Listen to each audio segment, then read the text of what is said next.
Hello, wonderful people. I'm Dr. Narcissistic Transformational Coach here at Inner Mileage, where we help folks optimize, transform, and heal their lives so they can live their best lives right here, right now. Today, I want to speak to those of you who feel trapped in a reality that feels both painful and unending.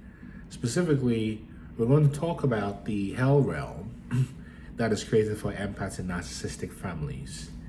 And this is a journey that empaths must walk, and how being in narcissistic families traps empaths into the hell realm, which eventually ignites their awakening. In our time together, we'll explore what this hell is, why narcissists construct it, and how it programs the empath for a painful, sometimes confusing life. We'll also dive into how words are used as spells to reinforce this hell, and most importantly, how this experience prepares the empath to step into their highest purpose as a light being. This is not just a discussion, it's a roadmap for your transformation. So now let's start with understanding the hell realm for an empath. See, when we think of hell, many imagine a fiery pit from mythology. But the hell realm I'm talking about is not a literal place. It's a psychological and emotional prison created by manipulation, conditional love, and the distortion of reality. So imagine growing up in an environment where our emotions are a problem, where your truth is denied and your needs are minimized. That's the reality for many empaths in narcissistic families. Now, as an empath, you feel things deeply: joy, sadness, fear, love. But in a narcissistic family, your emotions and your emotional depth is and becomes a liability. It's used against you.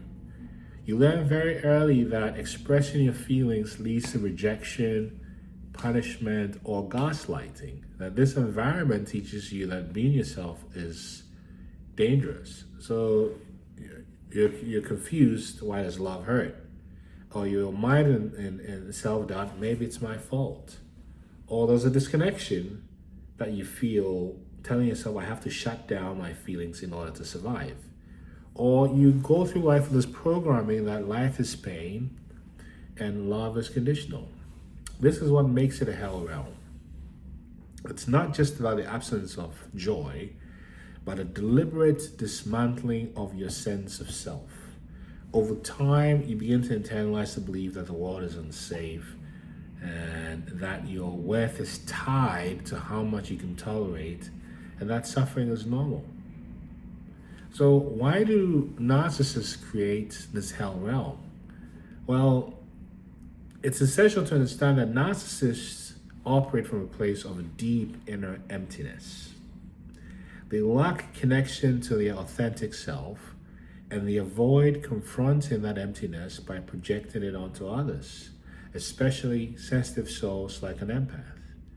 And the empath becomes the canvas on which they paint their pain, their unresolved pain, to be more specific. The other reason is because of uncontrolled, or let's say control is the other factor. So by keeping the empath off balance, the narcissist ensures dominance. You see, and when you're confused, emotionally drained, and constantly seeking the approval of a narcissist, you're easy to manipulate.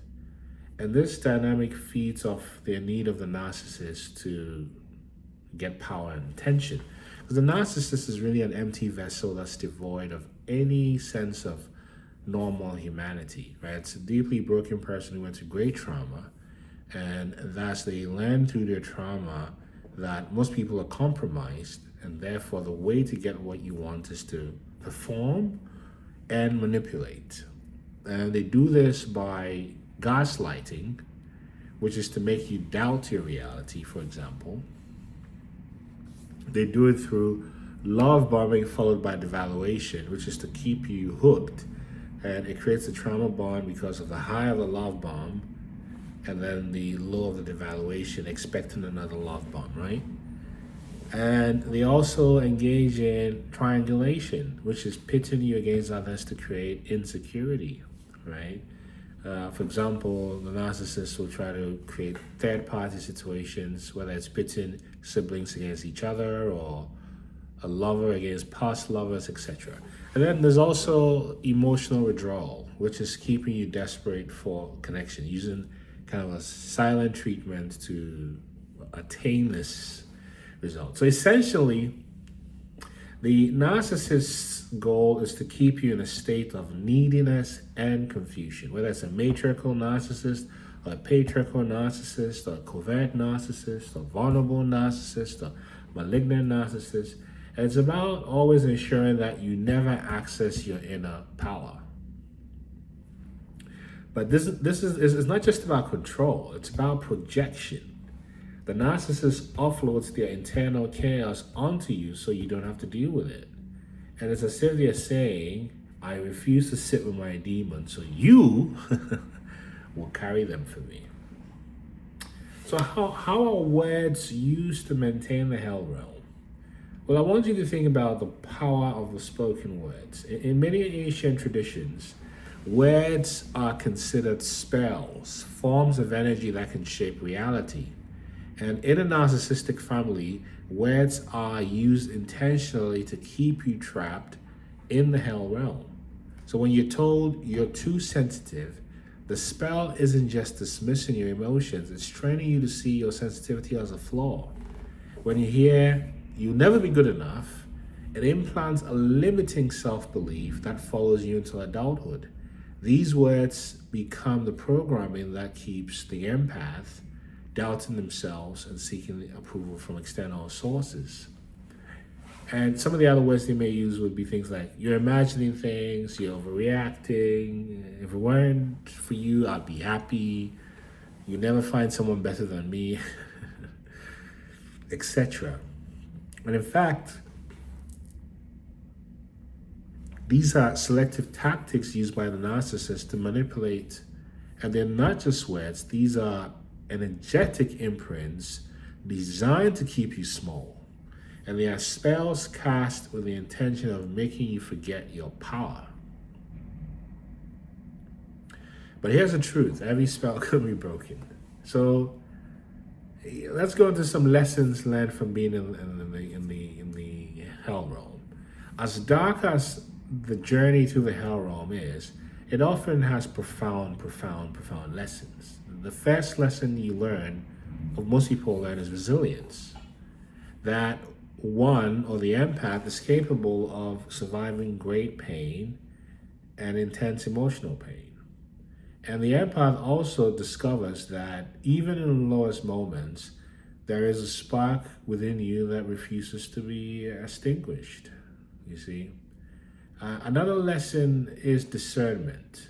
And after enduring so much manipulation and deceit, the empath develops a keen ability to sense inauthenticity.